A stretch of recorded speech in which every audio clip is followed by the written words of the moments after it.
नागौर में प्रताप सागर तालाब के निकट आयोजित भागवत कथा में मधुर कथा वाचिका श्यामा किशोरी ने कृष्ण अवतार के बारे में विस्तार से बताया। कथा वाचिका श्यामा किशोरी ने कुंभ स्नान के बारे में भी बताया। मनुष्य के पाप किस तरह धुलते हैं। भागवत कथा सुनने भारी संख्या में श्रद्धालु पहुंचे। कथा के साथ भजनों की रसधार भी बह रही थी। श्रद्धालुओं ने जमकर भजनों का आनंद लिया। कथा सुनने शहर की प्रथम नागरिक श्रीमती मीतू बोत्रा, सभापति नगर परिषद नागौर, पार्षद नवरत्न बोत्रा, मेकू राव व कई गणमान्य नागरिक पहुंचे।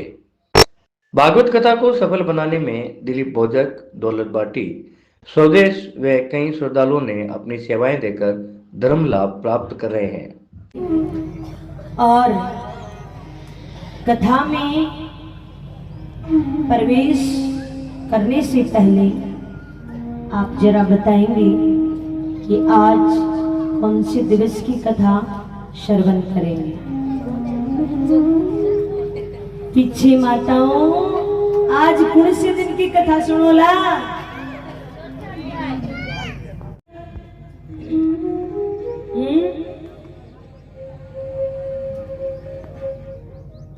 बने थे तो फिर बता क्यों नहीं रहे?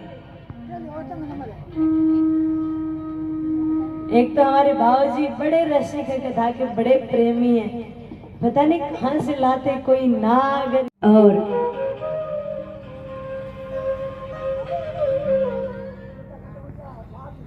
आज हमारे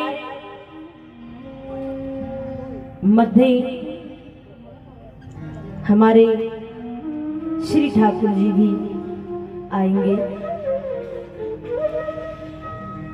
हम श्रीमद् भागवत जी का रसपान कर रहे हैं और कथा श्रवण तो हम कर रहे हैं, लेकिन आप आज से पहले भी पता नहीं कितनी बार कथा श्रवण कर चुके हैं। यहाँ कथा है, कल वहां है, पहले पता नहीं कहां कहां कथा सुनी है, लेकिन कथा सुनना ही कथा नहीं। आपने कथा सुनी और जब तक अपने जीवन में उस कथा को नहीं उतारा तो वो कथा सुनना आपका सार्थक नहीं है। आप कथा में बैठे हैं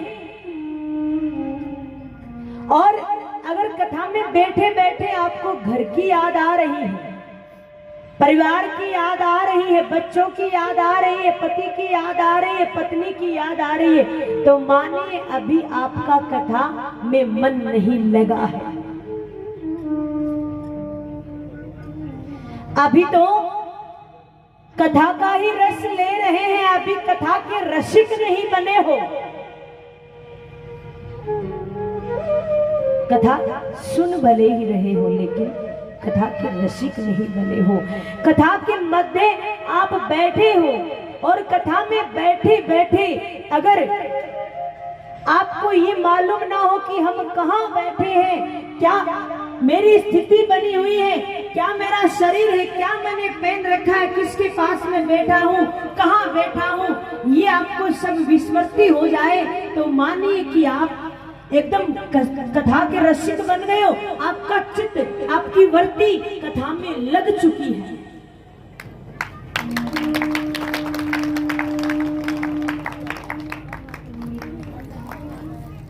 शरीर से हम कथा में बैठे हैं, लेकिन मन से कथा में हम बैठे नहीं।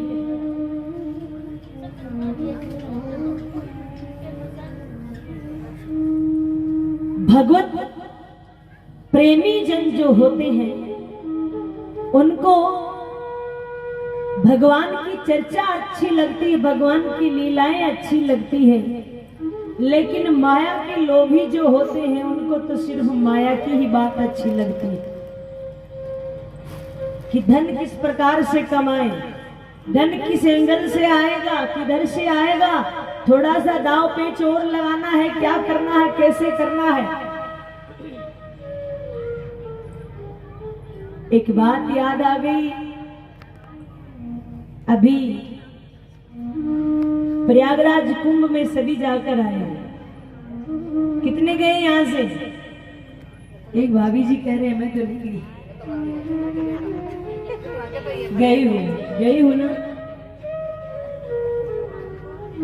जब शुरुआत में जब कुंभ लगा, आरंभ हो रही थी, सारी व्यवस्थाएं जमनी,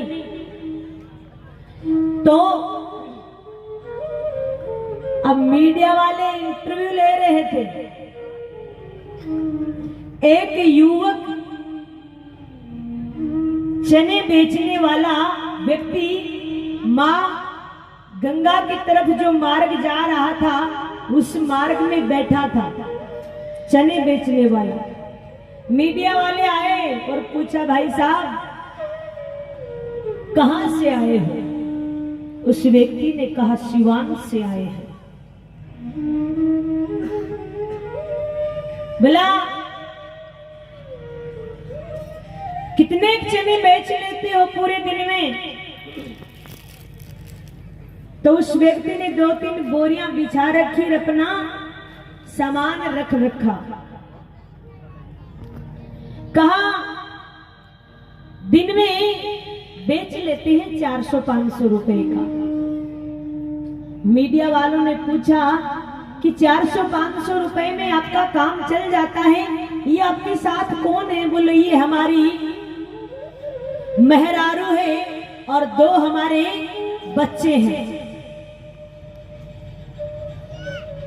2 हमारे बच्चे हैं और ये हमारी मेहरारू है, और दिन में 400-500 रुपए के चने बेच लेते हैं, चल जाता है काम।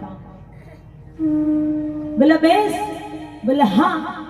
तो देखिए, जब मीडिया वालों ने पूछा कि आपका काम चल जाता है क्या, तो इसमें आप लोगों का खर्चा 400-500 रुपए तो हो ही जाता होगा।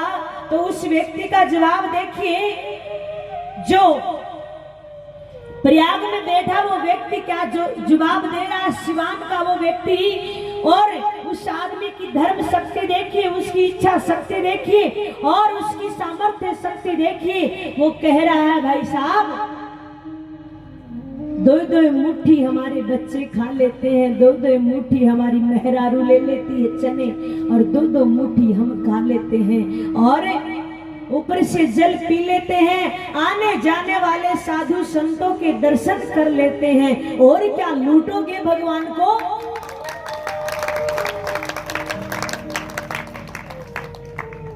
और क्या लूटोगे? और क्या चाहिए इससे ज्यादा? कितना संतुष्ट जवाब दिया उस व्यक्ति ने, कितना संतोषजनक जवाब दिया उस व्यक्ति ने, चने बेचने वाले ठेले वाले उस व्यक्ति ने। एक बात और बताओ, बोले जिनके पास धन है उसके पास मन नहीं है, और जिसके पास मन है उसके पास धन नहीं है। जो बेचारा झोपड़ी में बैठा है ना, जो फुटपाथ पे अपना समय व्यतीत कर रहा, कोई ठेला लगाकर, कोई कहीं, वो व्यक्ति अंदर से संतोषी मिलेगा, अंदर से संतोष रहता है उसको, और अपने में संतुष्ट रहता है कि मैंने जितना भी कमाया है भगवान की इच्छा से, भगवान के आशीर्वाद से मैं उसी में ही खुश हूँ। बस मेरा परिवार पल जाए और 2 वक्त का भोजन मिल जाए, और द्वार पे आने वाले साधु संत मेरे यहाँ से भूखे ना जाए। उस व्यक्ति की ये बात हमें ये सिखाती है कि हमें जितना भी मिल जाए, जो भी मिल जाए, जहां भी मिल जाए, उसी में संतोष करना चाहिए। और जहां संतोष है वहां सब कुछ है, जहां संतोष नहीं है वहां हम मारे मारे फिरते। जब पृथ्वी पर आते समय मां गंगे ने पूछा भगवान विष्णु से, मेरी मां उस गंगे ने पूछा कि देखिए महाराज, मैं पृथ्वी पर जा रही हूं और सारे पापियों का पाप धो दूं, इसलिए आप मुझे पृथ्वी पर भेज रहे हैं। मैं पृथ्वी पर जा तो रही हूं और आप इसलिए भेज रहे हैं कि मैं सभी पापियों का पाप धो दूं, इसलिए आप मुझे पृथ्वी पर भेज रहे हैं। लेकिन एक बात बताइए, जो भी आएगा वो मुझ में कुछ ना कुछ छोड़ कर जाएगा, चाहे पाप हो चाहे कुछ भी हो, वो मुझ में छोड़ कर जाएगा, तो मैं उनका क्या करूंगी?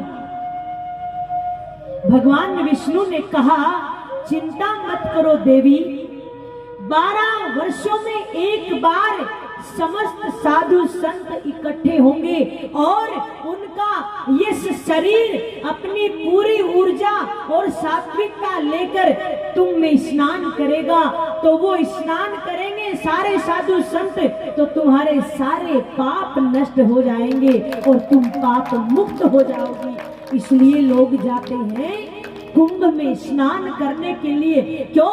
क्योंकि वहां पर पता नहीं कैसे कैसे संत आए हैं जिन्होंने पता नहीं कितनी कितनी कितनी तपस्या करी है।